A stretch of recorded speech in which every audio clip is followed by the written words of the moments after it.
Thank you for the opportunity to join you as you celebrate Lincoln Day. I appreciate all your hard work and dedication on behalf of the Republican Party. We've set big goals and an optimistic agenda for our nation. And to achieve our goals, the Republican leadership in Congress, Republican governors, Vice President Cheney, and I will need your energy and dedication in the months ahead.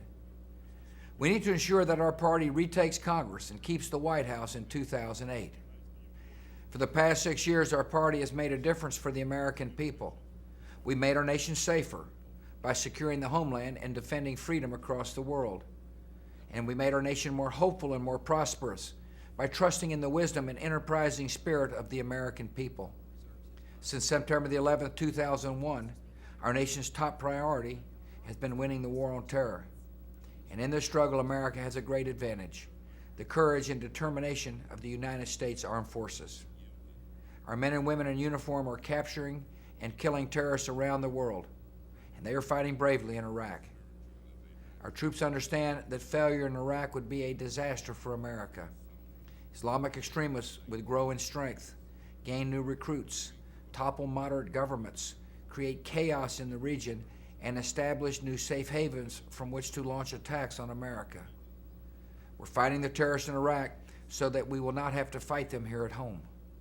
We're confronting a direct threat to the American people, and in this fight we'll accept nothing less than complete victory.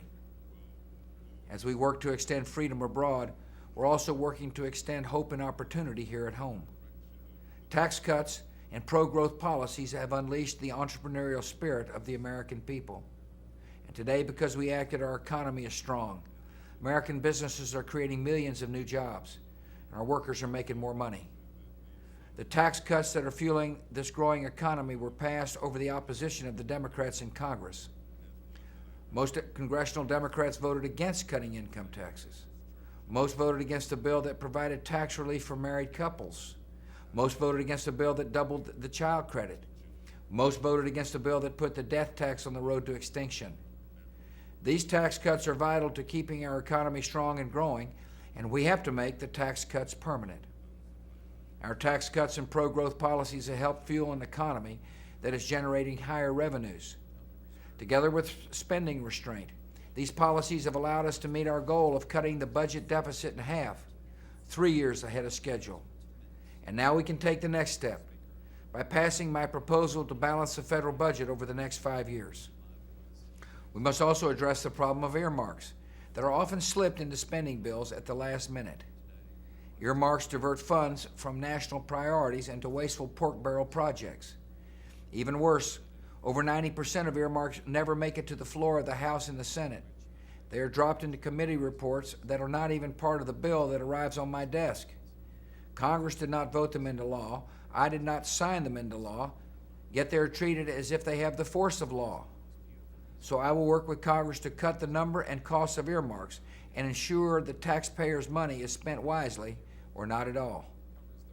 We must also diversify America's energy supply. America's dependence on oil leaves us vulnerable to hostile regimes and terrorists. So I've set an important goal: to reduce gasoline consumption by 20% in 2017. To reach this goal, we must increase the use of alternative fuels. By encouraging the innovative ideas of the future, we will see a day when the fuel in your car will come from a cornfield in Iowa or switchgrass from Texas. And by investing aggressively in new technologies, we can strengthen our economy, improve our national security, and be good stewards of our environment. We also must make health care more affordable and available for all Americans. So I propose a tax reform that will allow American families to deduct $15,000 from their taxable income when they buy a health insurance policy, whether they get coverage from work or on their own. This reform will make the tax code fairer. It will help more than 100 million Americans who are now covered by employer-provided insurance to benefit from lower tax bills. And it will help millions who do not have health coverage buy insurance on the private market. There are other ways we can help. We also need to expand health savings accounts, help small businesses provide insurance through association health plans, and protect good doctors from junk lawsuits by passing medical liability reform. And in all we do, we must remember that the best health care decisions are made not by government and insurance companies, but by patients and their doctors. We must also ensure our children get the education they deserve. We can lift student achievement by giving local leaders flexibility to turn around failing schools, and by giving families with children stuck in those failing schools the right to choose someplace better. And I will work with Congress to extend the No Child Left Behind Act so we can continue to measure student progress, hold schools accountable, and work to ensure every student learns to read, write, add, and subtract. Finally, we must honor and pass along the values that sustain a free society. Because a society is measured by how it treats the weak and the vulnerable, we will rally America's armies of compassion and strive to build a culture of life. Because courts must always deliver impartial justice, I will continue to nominate men and women who respect our Constitution and not legislate from the bench. The work ahead will bring challenges, yet with your help, we will rise to meet them. We are a nation called to great responsibilities, and I thank all of you for answering that call. I appreciate all your hard work and dedication on behalf of our party. I'm grateful to all the people who put up signs and make phone calls and reach out to their friends and neighbors. You are the heart and soul of the Republican Party, and your efforts are what keep our party vibrant and growing and strong. The Republican Party is the party of ideas.